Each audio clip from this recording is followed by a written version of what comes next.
و علیکم السلام و رحمت الله و برکاته. یوسف سوزی تنجی سلامتی خوبان کور برکات تنجان چه حال داری؟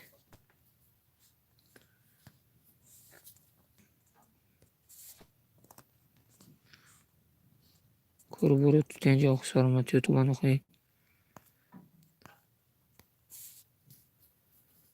خدا نگهبان تو باش.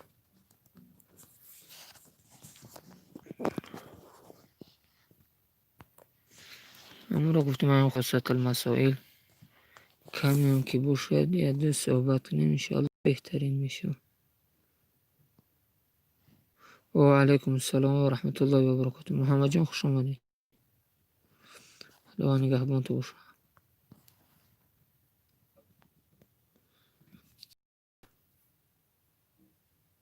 الحمدلله میشه الحمدلله و دعای شما گشتیم. امروز گفتم در بیان درس امروزه را در بابت همه کفر و شرک کمتر صحبت کنیم انشاءالله که بهترین میشه. الحمدلله رب العالمین و العاقبة للمتقین. الصلاة و السلام علی اشرف الانبیاء و المرسلین. اما بعد، السلام علیکم و رحمت الله و برکاته. بیان سخن درس امروزه ما و شما بیان سخنهای کفر و شرک. ای همه درس ضروری که امروز انشاءالله درس امروزه در بیان عملهای کفر و شرک. کفر و شرک توحید از انسان میبره، یعنی مسلمانی را از انسان خارج میکنه. این چیه؟ کفر و شرک. پیسان کردن کفر است. یعنی یک انسان عمل کفری را پیسان کنه، مقصد بگه که من اگر کافر میشنم فقط زنا میکردم میگشتم این بهترین بود، همین گپ کفر است. یا بگه من خداوند کافر میکرد این بهتر بود، نعوذ بالله، همین کفر است. مقصد همین کافری را دوست داشتن، عمل با کافری محبت کردن، این خودش چیه؟ کفر است. دوم، خوب دانستن کلمات کفر آمیز. دیم، کلمات کفر آمیز از کجا؟ دیم چی؟ دیم عمل کفری چیه؟ دیم میگه عمل کفری یعنی که کلمات کفری، نعوذ بالله. بعضی میگن که در راسته میگه هر کاری کنی، خوک هم بخوری، زنا هم کنی، عرق هم بخوری، میگه درسته، نعوذ بالله، اون گپ کفری میزنن. یا دیگر مسائل دینی را مسخره آمیز مینن، مثلا دیگر گپ کفری میگن. همین خودش همین سخن گفتن چیه؟ کفر آمیزه. سیم، دیگران را وادار کردن به گفتن کلمه کفر. سیم، شرکی کفری چیه؟ دیگران را وادار کردن، یا آدم را وادار میکنی که این کلمه کفری را بگه، نعوذ بالله. یا آدم را مجبور میکنی که گپای بی ایمانی بگه، گپای کفری بگه، خدا را این کار کنه، پیامبر این کار کنه. همین عمل چیه؟ عمل کفریه. چهارم، ایمان خود پشیمان شدن. به مسلمان خودت مسلمانم ایمان دارم لیکن ایمان قبل پشیمانی هستم که کافر میبودم، از نعوذ بالله این گپ کفره. که شخصی میگه اگر من مسلمان نمیبودم فلان کارو نمیشد. یک انسان میگه اگر من مسلمان که نمیشیدم کودکای مرا نمیکشتن، من مسلمان که نمیشیدم خونه های مرا دزدی نمیکردن. همین گپ کفره. پنجم، در فوت اولاد و غیره. این میگویند که خدا فقط در صدد بردن همین بود و برای کشتن کسی غیر از این ندید. پنجم چه؟ در فوت اولاد و غیر این چنین میگویند که خدا فقط در صدد بردن همین بود. میگه که اگر که من مسلمان نبودم، میگه این اولادا و این خشت اورای ما دست من نمیمرد. فقط همین شکایت میکنه، نعوذ بالله، میگه کفره. ششم، آیا میگوید خدا طور نباید میبود، یا این ظلمی که خدا کرد دیگر نمیکند؟ نعوذ بالله، در حق خدا میگه خدا ما را ظلم کرده است، خدا ما را خار کرده است، خدا ما را ایتری کرده است. نعوذ بالله، میگه پای کفریه. باید انسان همین عقیده را نداشته. هفتم، به غیر خدا این عقیده را داشتن که در همه وقت با ما اون معلوم است. الله ما را خار و ذلیل کرده است، عقیده کفریه. هفتم، به غیر خدا این عقیده را داشتن که در همه وقت حالت با ما اون معلوم است. صدیت بلایت غیر خدا بینی.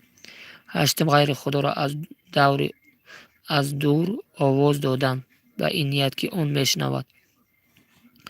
ҳаштум чӣ? ғайри худоро аз дур овоз додан. Мурдагон, ай мурдагон, овоз мекунӣ, талаб мекунӣ. аллоҳ муваффақту кунад. як овоз як инсонро файрод мекунӣ, ки инсон мурда ҳаст, мегӯӣ маро мешнавад. ҳамин гапҳои ширки омези ҳамтарӣ аст. мега ба ин ният ки он мешнавад. нагум ғайри худоро соҳиби нафъ ва зарар донистан. бигӯ як инсон мара нафъ мерасонад, соҳиби мурда мара нафъ мерасонад ё зарар мета, ҳамин гапи ширкия. даҳум аз ғайри худо мақсуд ва мурод хостан ва рӯзӣ талаб кардан. аз ғайри худо рост талаб кунӣ, ин чия? Ширка. фақат рост ғайри худо талаб мекунӣ. ё ба ғайри худоро сажда кардан ва ба номи ғайри худо ҳайвон, назр ва заб кардан. 11 ба номи ғайри худо рӯза гирифтан. як инсон бага ки барои фалони шайх ман рӯза мегирам, ё дия пеш ягон одам даст сажда кунад, наъузу биллоҳ, ва ба номи ғайри худо ҳайвону назр кардан. дар пеш поя одам гӯсфанд куштан ва забҳ кардан, барои одам забҳ мекунӣ, барои худо намекунӣ, ҳамин амали ширка. 12 фармони махлуқро бар фармони холиқ муқаддам донистан. як бигем ки қонуни як одама ай қонуни парвардигор боло медонӣ, ҳамин амали чия? Ширка. 13 дар пеши касе ба сажда афтода ё ба мисли тасовир будан ҳаракат истодан. пеши поя касе сажда кунӣ, ин чия? дар пеши касе ба сажда афтодан ё ба мисли тасовир бидуни ҳаракат истодан. пеши поя касе бафти сажда кунӣ, ҳамин амали ширкия. 4 эҳтиром кардани зиёроти бузургонро ба андозаи эҳтироми хонаи худо. чугунаи хонаи худо мерай тавоф мекунӣ, ҳамта гирди ҳам бузурго бирай қабрушонда ҳамта тавоф кунӣ, ҳамин чия? амали ширкия. 15 амрпарасти Ҳусейн бахш мисли аҳли ташайюъ мекунанд. Али бахш, Абдунаби, Абдулҳусейн, Муҳаммад параст номи гузоштан, ақида бар ин доштан. ҳамин аҳли ташайюъ ҳамин кора мекунанд, ин нодуруст аст. 16 ҳайвоне ба номи касе назр карда. иншоаллоҳ 16 ҳайвон ба номи касе назр кардан. як ҳайвона мегӯяд ки ба номи фалони ман назр мекунам ва аз он ҳайвон эҳтиром гирифтан, аввал нодуруст аст.